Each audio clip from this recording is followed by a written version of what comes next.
पार्वती जी ने पूछा, हे वत्स, माघ महीने में किस गणेश की पूजा करनी चाहिए और इनका क्या नाम है?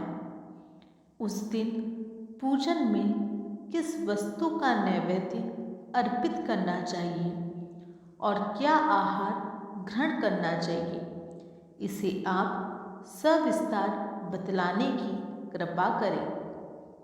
गणेश जी ने कहा, हे माता, माघ में भालचंद्र नामक गणेश की पूजा करनी चाहिए।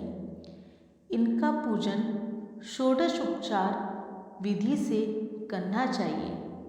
हे माता, इस दिन तिल के 10 लड्डू बना ले, 5 लड्डू देवता को चढ़ावे और शेष 5 ब्राह्मण को दान में दे देवे। ब्राह्मण की पूजा भक्तिपूर्वक करके उन्हें दक्षिणा देने के बाद उन 5 लड्डुओं को उन्हें प्रदान कर दे। है देवी, तिल के 10 लड्डुओं का स्वयं आहार करें। इस संबंध में मैं आपको राजा हरिश्चंद्र का वृत्तांत सुनाता हूँ। सतयुग में हरिश्चंद्र नामक एक प्रतापी राजा हुआ। वे शास्त्र धर्म में पटु, सरल स्वभाव, सत्यनिष्ठ और विद्वान ब्राह्मणों के पूजक थे। हे देवी, उनके शासन काल में अधर्म नाम की कोई वस्तु नहीं थी। उनके राज्य में कोई अपाहिज, दरिद्र या दुखी नहीं था। सभी लोग आदि व्याधि से रहित एवं दीर्घायु होते थे। उन्हीं के राज्य में एक ऋषि शर्मा नामक तपस्वी ब्राह्मण रहते थे। एक पुत्र की प्राप्ति होने के बाद ही वे स्वर्गवासी हो गए।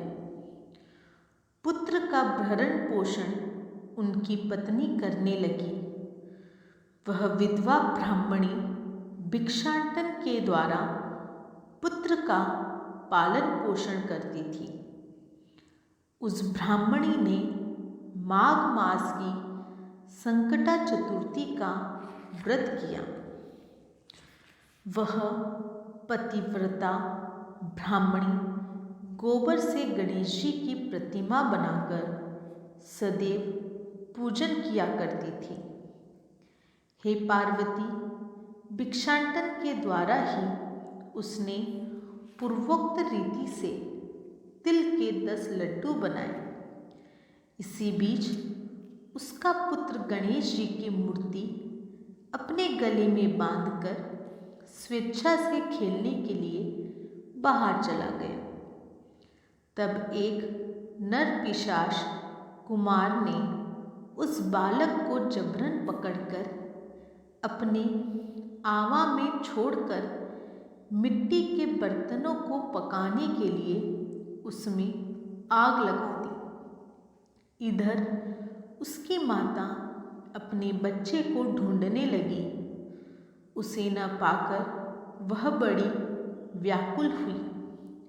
वह ब्राह्मणी विलाप करती हुई गणेश जी से प्रार्थना करने लगी, हे गणेश जी, हे विशाल शरीर वाले, है सूर्य नारायण की लाली के सदृश कांतिशाली, है सुंदर जटा समूह को धारण करने वाले, आप इस दुखिन की रक्षा कीजिए।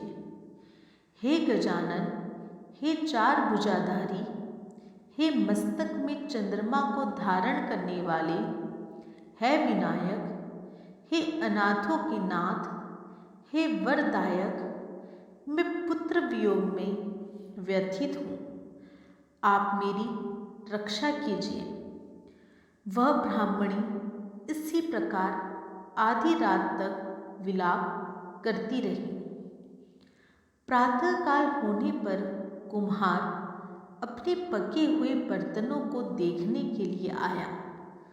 तब उसने आवा खोल के देखा तो उसमें जांघ भर पानी जमा हुआ पाया और इससे भी अधिक आश्चर्य उसे तब हुआ कि उसमें बैठे एक खेलते हुए बालक को देखा। ऐसी अद्भुत घटना देखकर वह भयवश कांपने लगा और इस बात की सूचना उसने राज दरबार में दी। उसने राज्यसभा में अपने कुकृत्य का वर्णन किया। कुमार ने कहा, महाबाहु, हे प्रज्वलित अग्नि के समान तेजवान, हे महाराज हरिश्चंद्र, मैं अपने दुष्कर्म के लिए वध के योग्य हूँ। उसने आगे कहा, हे महाराज, कन्या के विवाह के लिए मैंने कई बार मिट्टी के बर्तन पकाने के लिए आवा लगाया, लेकिन मेरे बर्तन कभी भी नहीं पके और सदैव कच्चे ही रह गए। तब मैंने भयभीत होकर एक तांत्रिक से इसका कारण पूछा। उसने कहा कि चुपचाप किसी लड़के की तुम बलि चढ़ा दो, तुम्हारा आवा पक जाएगा। मैंने सोचा कि मैं किसके बालक की बलि दूं? जिसके बालक की बलि दूंगा वह मुझे क्यों कर जीवित छोड़ेगा। इसी भय से, हे महाराज, मैंने दृढ़ निश्चय किया कि विधवा ब्राह्मणी के इस बालक को बैठाकर आग लगा दूंगा। मैंने अपनी पत्नी से परामर्श किया कि ऋषि शर्मा ब्राह्मण मृत हो गए हैं। उनकी विधवा पत्नी भीख मांगकर अपना गुजारा करती है। अरे, वह लड़के को लेकर क्या करेगी? मैं यदि उसके पुत्र की बलि दे दूं तो मेरे बर्तन पक जाएंगे। मैं इस जघन्य कर्म को करके रात में निश्चिंत होकर सो गया। प्रातः जब मैंने आवा खोलकर देखा तो क्या देखता हूँ कि उस लड़के को मैं जिस स्थिति में बैठा गया था वह उसी तरह निर्भव भाव से बैठा है और उसमें जांघ भर पानी भरा हुआ है। इस भयावह दृश्य से मैं कांप उठा और इसकी सूचना देने मैं आपके पास आया हूँ। कुम्हार की बात सुनकर राजा बहुत ही विस्मित हुए और उस लड़के को देखने के लिए आए। बालक को प्रसन्नतापूर्वक खेलते देखकर मंत्री से राजा ने कहा कि यह क्या बात है? यह किसका लड़का है? इस बात का पता लगाओ। इस आवे में जांघ भर जल कहाँ से आया? इसमें कमल के फूल कहाँ से खिल गए? इस दरिद्र कुमार के आवे में वैदुर्य मणि के समान हरी हरी धूप कहाँ से उग आई? बालक को न तो आग की जलन हुई, न तो इसे भूख प्यास ही लगी। यह आवे में भी वैसा ही खेल रहा है मानो अपने घर में खेल रहा हो। राजा इस तरह की बात कह ही रहे थे कि वह ब्राह्मणी वहाँ भिलकती हुई आ पहुँची। वह कुमार को कोसने लगी। जिस प्रकार गाय अपने बछड़े को देखकर रंभाती है, ठीक वही अवस्था में उस ब्राह्मणी की थी। वह बालक को गोद में लेकर प्यार करने लगी और कांपती हुई राजा के सामने बैठ गई। राजा हरिश्चंद्र ने पूछा, हे ब्राह्मणी, इस बालक के न जलने का क्या कारण है? क्या तू कोई जादू जानती है अथवा तूने कोई धर्माचरण किया है जिसके कारण बच्चे को आज तक न आए? राजा की बात सुनकर ब्राह्मणी ने कहा, हे महाराज, मैं कोई जादू नहीं जानती और न ही कोई धर्माचरण, तपस्या, योग, दान आदि की प्रक्रिया ही जानती हूँ। हे राजन, मैं तो संकटनाशक गणेश चतुर्थी का व्रत करती हूँ। उसी व्रत के प्रभाव से मेरा पुत्र जीता जागता बच गया। ब्राह्मणी की बात सुनकर राजा ने कहा कि मेरे राज्य की संपूर्ण जनता इस संकटनाशक गणेश चतुर्थी का व्रत करें। इसमें मेरी पूर्ण सम्मति है। राजा ने उसकी परिक्रमा करते हुए कहा कि हे पतिव्रते, तू धन्य है।